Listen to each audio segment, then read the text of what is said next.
الحمد لله رب العالمين والصلاة والسلام على سيدنا ومولانا محمد وآله وأزواجه وذريته أجمعين.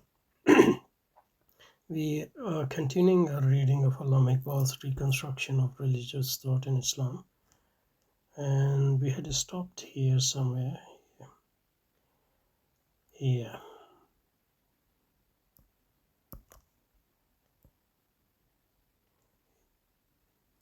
But let us go back a bit just to keep the continuation. So no doubt the immediate purpose of the Quran in this reflective observation of nature is to awaken in man the consciousness of that which nature is regarded as symbol. Nature itself is a loaded word.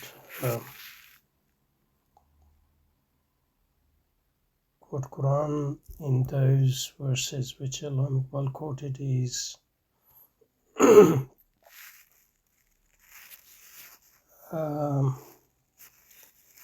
referring to the reality around us. But calling it nature is already giving it a specific meaning. Quran doesn't call it nature, but it talks about heavens, and it talks about colors, and it talks about the earth, it talks about the dates, and it talks about the harvest, and it talks about the ocean and the ship.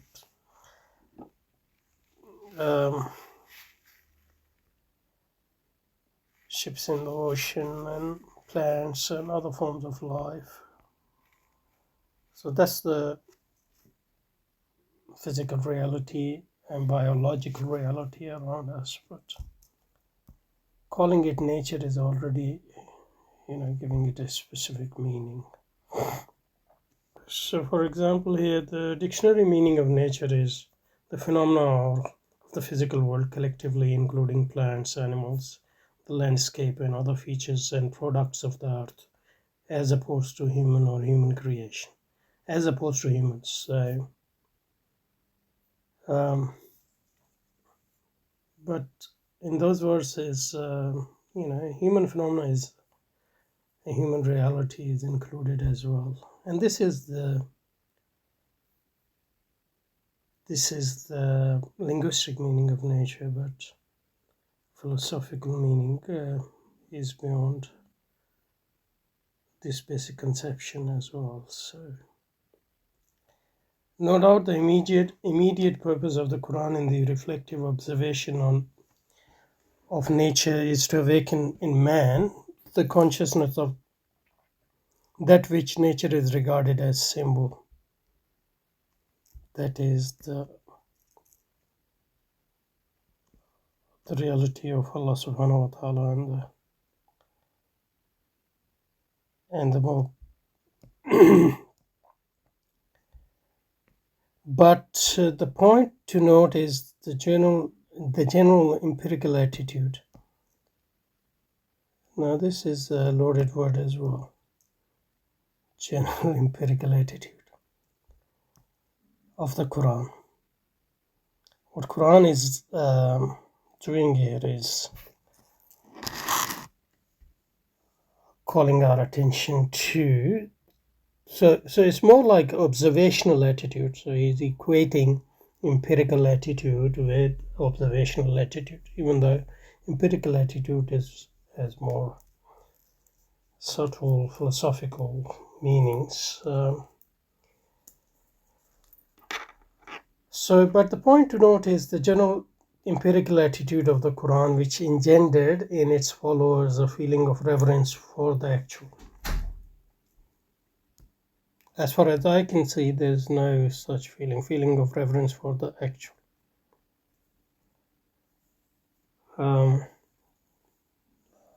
Feeling of wonder,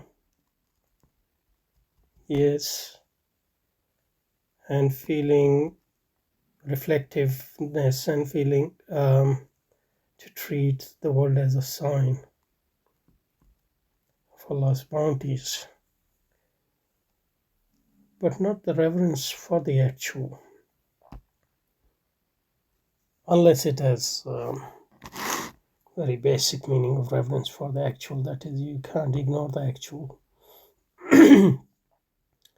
But reverence for the actual is more of a pagan attitude rather than Islamic attitude, and ultimately made them the founders of modern science. We looked at this, and it doesn't really follow. Science was founded in 15th, 16th century, so in any case, there's no conclusion from observational attitude to the reverence of the, even if we can accept the reverence of the actual to the scientific attitude. But pagans were not scientists. Nobody had more thorough reverence of the actual than the pagans.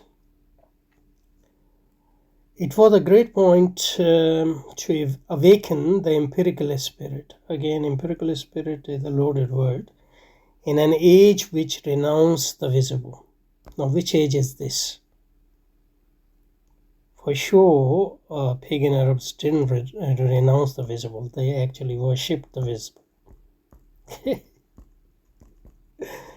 And if you read the Jahili poetry, you'll see that they have keen eyes for visible.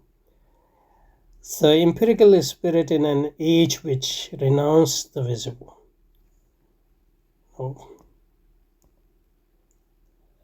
I mean, as far as I can see that can be the age in which the Quran was being revealed, but that wasn't the age which renounced the visible. And it doesn't make sense to say that. And how do you renounce the visible? I don't know.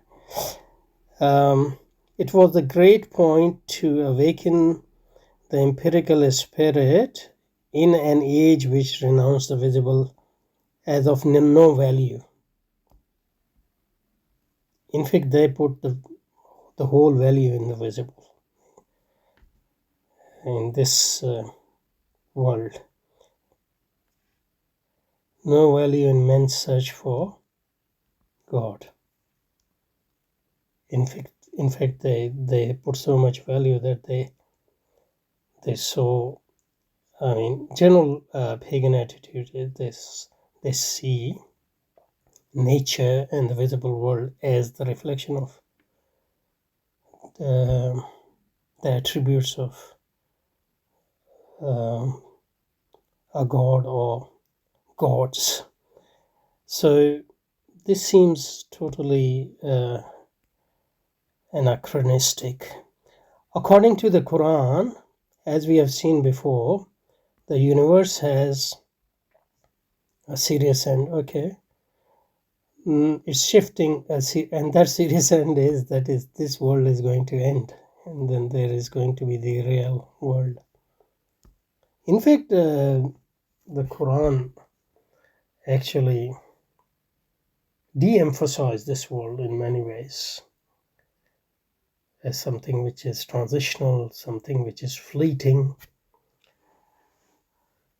So it's shifting, universal serious, it's shifting actualities, force our being into fresh formations.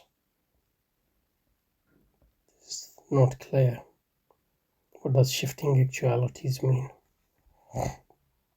It's more Hegelian. The intellectual effort to overcome the obstruction offered by it, that is, the actual.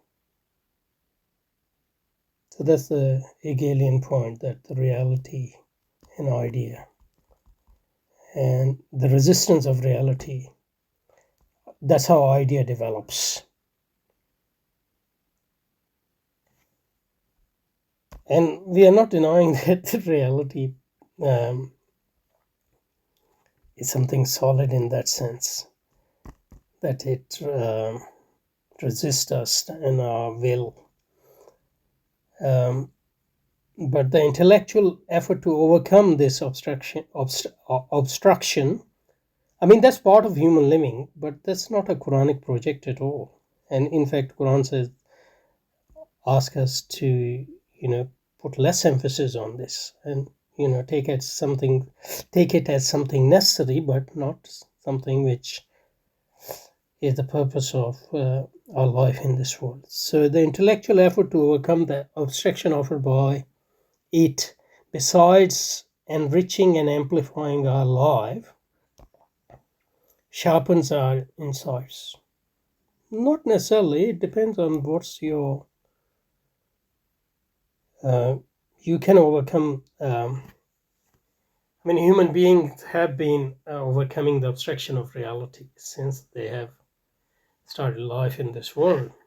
That doesn't mean that the intellectual effort to overcome this necessarily sharpens our insight in any meaningful way. I mean, it does sharpen our insight as to how to deal with that reality, but it doesn't necessarily give us the higher insight which Quran is asking us to develop. That's why you needed messengers and all that. Besides enriching and amplifying our life, sharpens our insights and thus prepares us for a more masterful insertion into subtler aspects of human experience. Masterful insertion into it's not clear. It is our reflective contact with the temporal flux of things which trains us for the intellectual vision of the non-temporal.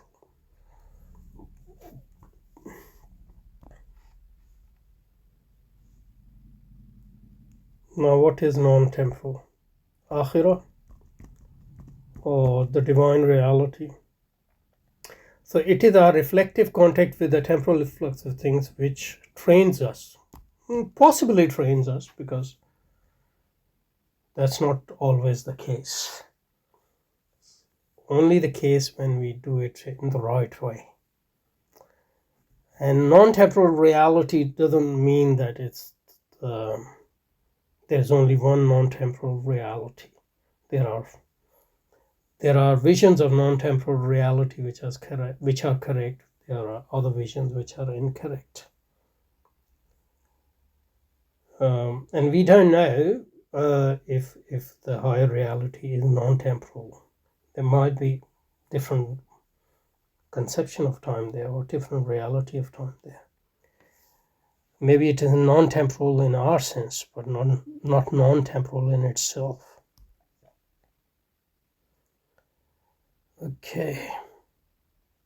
Okay, so reality lives in its own appearances.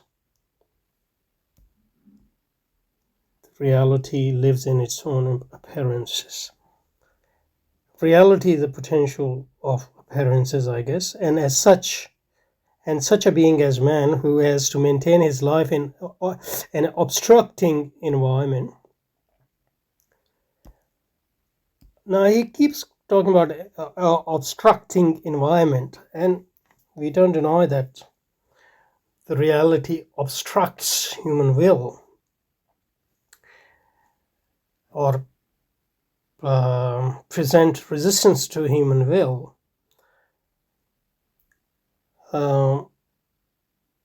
But the conception of reality as essentially obstruction is a Hegelian idea.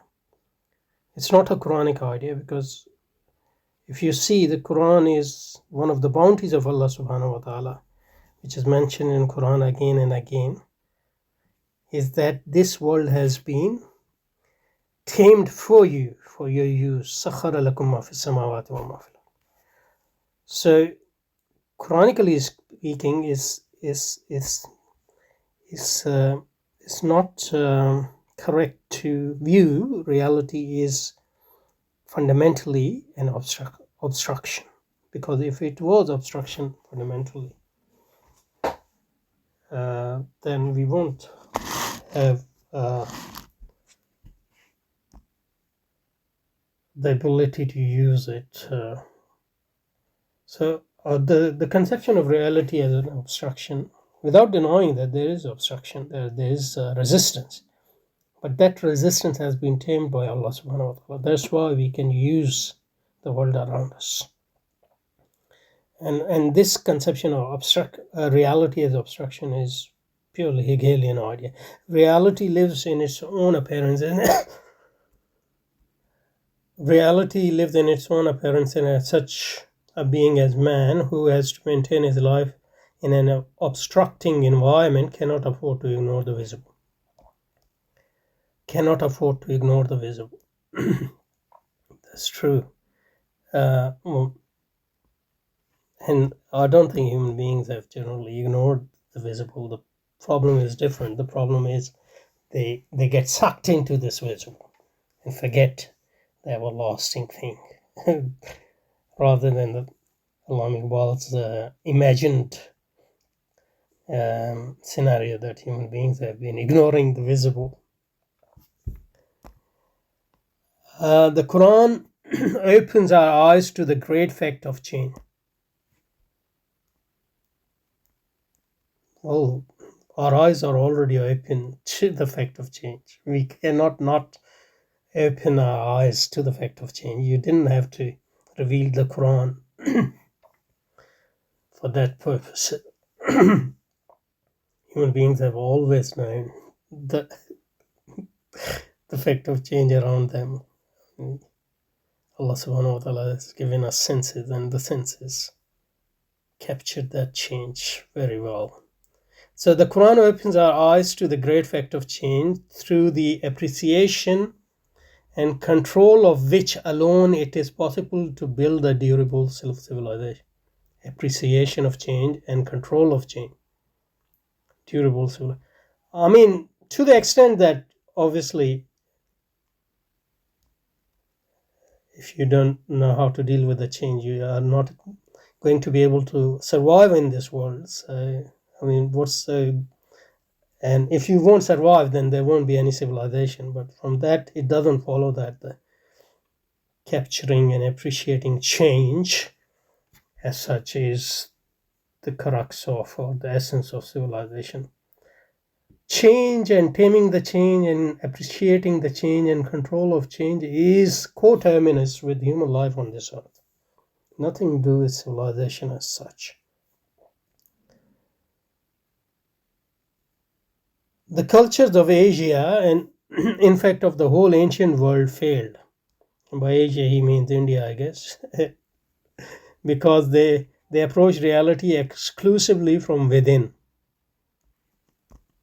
and move from within outwards, like within human beings. Where else they can approach reality from, if not from within? We can see only from our eyes. But I think what he means is, and this is just one of the myths of the history of ideas anyway, that Indian civilization and this civilization, they put undue emphasis on the inner reality of human being, and as a as a consequence they ignored the outer reality. This procedure gave them theory without power, and on mere theory no durable civilization can be based. Theory means, like, probably is talking about Buddhism or forms of Hinduism. Human beings have been obsessed with power, so it's not as if they have been hampered by theory and ignore the power. The main thing is not the power, but to use the power for the right purpose. That's the main thing. I think we'll stop here. He's going to... But what we see here is something which doesn't make sense, really. But what he's trying to do is to somehow persuade us that the Quran actually